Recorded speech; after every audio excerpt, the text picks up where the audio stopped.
faz chover sobre nós água viva.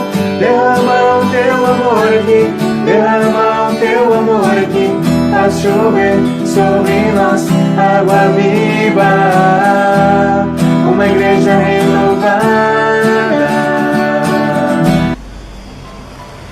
Meus irmãos e irmãs, uma boa tarde para vocês. Que alegria estarmos aqui com o programa Evangelizando desta tarde aqui pela TV dos Calvários. Deus abençoe, muito obrigado pelo carinho da sua atenção. E nós estamos começando o mês de agosto, mês dedicado às vocações. A igreja ela tem assim um calendário, cada mês nós celebramos alguns acontecimentos da nossa vida. O mês de agosto na Igreja Católica é o mês das vocações.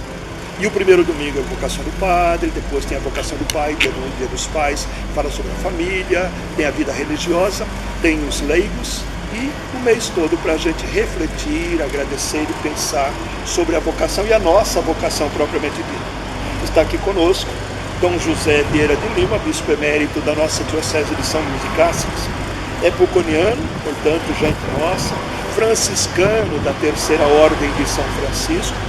Ele governou a nossa diocese durante 10 anos, de 1998 até 2008, quando depois ele passou a diocese para Dom Vilar, que foi bispo nosso e que agora está lá no interior de São Paulo.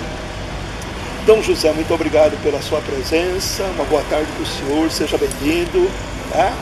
Então, a primeira pergunta, e a pergunta bem básica, assim, o que é uma vocação? A vocação é um chamado especial de Deus. É algo que nasce no coração da pessoa. E ao longo do tempo, dos anos, será confirmado pela caminhada de resposta. A vocação é um chamado e uma resposta. Deus chama e nós respondemos. No caso, me chamou e eu respondi. E esta resposta inclui a própria vida, de tudo aquilo que a vida é e significa ao longo de muitos e muitos anos. Então a vocação ela é permanente, é um chamado permanente e uma longa caminhada para o reino de Deus, para o povo de Deus, para as pessoas e também para a sociedade e para o mundo. Existe uma diferença, né, Dom José, entre uma vocação e uma profissão, algo que você faz assim quase que automaticamente, sem grandes propósitos, porque a vocação ela toca a alma da gente, ela mexe com a nossa vida, ela vem trazendo atitudes assim que nos completa. É diferente de uma profissão, que o senhor vai ali, trabalha num determinado trabalho, faz, de repente o senhor arruma outro emprego diferente daquele, né? Tem muita diferença entre vocação e profissão, né? Tem. A vocação envolve toda a pessoa. A vocação é uma exigência muito grande de conversão, de aperfeiçoamento, de lapidação da parte humana da pessoa, para que ela possa depois irradiar com alegria, com contentamento, o dia a dia da vida e o encontro constante com as pessoas deste mundo de Deus. Então é uma diferença muito grande, mas é muito importante que nós compreendamos a vocação, que é esse chamado que Deus faz. E Ele não faz esse chamado só para algumas pessoas, né? Geralmente o pessoal pensa assim, mas vocação é só para homens que têm vocação para ser padres, mulheres que têm vocação para ser religiosas. Não, a vocação é para todos nós, né? Para todos os homens, para todas as mulheres, todos os jovens, né? Todas as crianças. Dom José, uma curiosidade assim, como que nasceu a vocação do senhor? Sempre alguém tem umas histórias bacanas para contar de como que aconteceu esse apelo, a partir do que o senhor realmente respondeu a essa vocação sacerdotal do senhor, essa vocação sacerdotal e religiosa, né? Porque o senhor é religioso também. Religioso, gente, porque pertence a uma congregação religiosa, tá? Eu vou colocar em dois momentos. Primeiro, a família. Eu venho de uma família sumamente religiosa. E desde cedo, eles colocaram também nós, os filhos, no mesmo caminho. Então, o meu pai e minha mãe eram de missas diárias, não é? E nós, desde pequenos, acompanhávamos para a Santa Missa, que era naquela época de madrugada, às 5 horas da manhã. Pois é. Então, Eram as tais missas penitenciais, né? Isso. Para todo mundo fazer um pouco de sacrifício mesmo. Então a gente caminhou e fez esse caminho. Depois o Frei me chamou para que eu fosse coroinha. Isso tudo em Poconé. Todo em Poconé. Fosse coroinha. Então não só ia para participar da missa, mas ia também para ajudar o celebrante. Não é? Aí tive que aprender em latim todas as respostas, não é? E ficar ali também acompanhando, servindo. Depois eu cresci um pouquinho, o Frei chamou para que eu fosse sineiro. Então, de manhã, às 4h30, Acordar o povo. eu tinha que ir à igreja e tocar o sino para acordar o povo e chamar para a missa. E depois de sineiro, eu passei a ser acólito, muito mais próximo da igreja, e fazer essa caminhada naquele tempo, com todas as coisas que tinham naquele tempo, não é? Então, gente, vejam só que algumas pessoas falam assim, olha, minha vocação nasceu quando eu vi determinadas realidades da comunidade, né? Do senhor era da participação e também do testemunho da sua própria família, né? O testemunho dos pais, vir à igreja, levar os filhos, mesmo de madrugada, quando criança não gosta de acordar muito cedo. E o Frei foi muito caprichoso, né? Foi conquistando o senhor, foi te dando compromissos, dando responsabilidade. E meninos e meninas gostam disso, né? E ele foi, e também certamente, né, Dom José, percebendo que o senhor tinha a vocação dentro do seu coração, a sementinha da vocação, né? Então por isso que ele já sabia um pouco, já tinha percebido isso. Então o segundo momento foi quando ele chegou, o Frei chegou e me perguntou, olha, você não gostaria de ser padre? Eu falei, mas como? Não, eu vou indicar o caminho. Eu quero hoje só saber se você gostaria de ser padre. Eu não pedi para pensar. Na mesma hora eu respondi, sim, eu quero ser padre. Quer dizer, ele estava certo, o Espírito Santo estava certo, Deus estava certo, já conduzindo tudo nesse caminho, né? Pelas atitudes, pelos compromissos que o senhor já estava assumindo ali. E foi uma resposta, assim, vamos dizer, de fé. Não é? Porque eu nem sabia o que da preparação que devia ter, de seminário, não sabia nada disso. Nessa época o senhor estava com quantos anos, mais ou menos? Quando eu comecei, estava com 13 anos. 13 anos. Aí eu fiquei, o Frei cuidava de modo especial assim, me indicava, me instruía. Aí quando chegou um tempo me chamou para o seminário. Aí eu fui para o seminário. O seminário naquele tempo era um grupo de jovens que viviam lá no convento dos freis, não é? E que eram instruídos para fazer essa caminhada. Sim, sim. E isso ainda em Poconé ou o senhor já tinha ido? Isso em Poconé. Ainda em Poconé, né? Isso. E aí depois o senhor ficou mais quanto tempo ali? Mais alguns anos? Durante toda a guerra. Toda a guerra, nossa. 39 e 45. Aí depois ainda passamos 2 anos, em 47, não é? Então que eu fui para São Paulo, uma viagem longa de 15 dias. Jesus amado.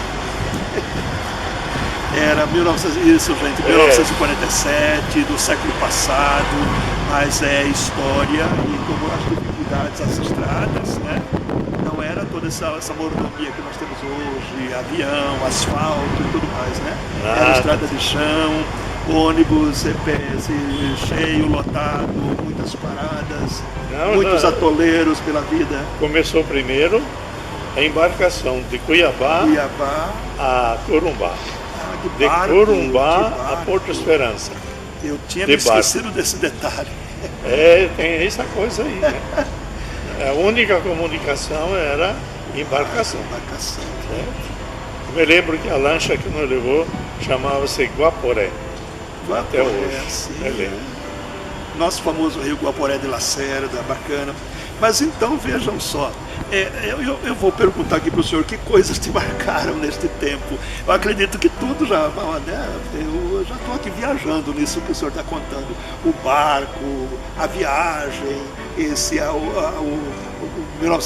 os anos 40, a Segunda Guerra Mundial, quer dizer, muita coisa marcou a vida do senhor. Muita coisa. Depois dois mundos. Imagina sair de Poconé e para São Paulo, né? Outro mundo completamente diferente. Tudo diferente. Alimentação, né? clima, companhia. E São Paulo naquele tempo era realmente terra da garoa, terra da chuva, muito frio. Muito frio, nossa. E assim, Dom José, o que o senhor pensava depois assim, porque no início, claro, é tudo novidade, a gente não sabe muito o que é isso, né? Não adianta no início o pessoal perguntar, mas como que era, que expectativas que você tinha? A gente não tem muita expectativa, né? A gente vai e tudo aquilo assim deixa a gente meio bobo, né? Meio bobo até, e precisamos assim, nós começamos a entrar, digamos, na situação. Mas de tudo isso, assim, a vida sacerdotal, o seminário, a formação, era aquilo que o senhor esperava ou foi muito mais além daquilo que o senhor esperava? É aquilo que eu esperava e é aquilo que eu buscava. E essa busca estava centrada no exemplo dos freis que viviam em Poconé, aqui em Cáceres, do trabalho deles. Quando eu estava em Poconé, ainda com 15 e 16 anos, eu acompanhei muitas vezes o Frei Francisco pela Desobriga, pelas comunidades do sítio, das fazendas, a cavalo. A gente passava um mês viajando pelo Pantanal e tudo isso me empolgava, né? Eu nasci no Pantanal, então isso me cativava, me empolgava. Estava dentro da realidade do senhor. Me animava, né? E nesse período de formação, também a chegada dos missionários, porque São Paulo era o centro, era a província naquela época, e os padres de Cáceres, Livramento, Poconé, Rondônia, passavam por lá. E os missionários sempre têm histórias bonitas, empolgantes, e sempre me empolgava com essas histórias, e sempre aquele sonho do amanhã e voltar para esse trabalho.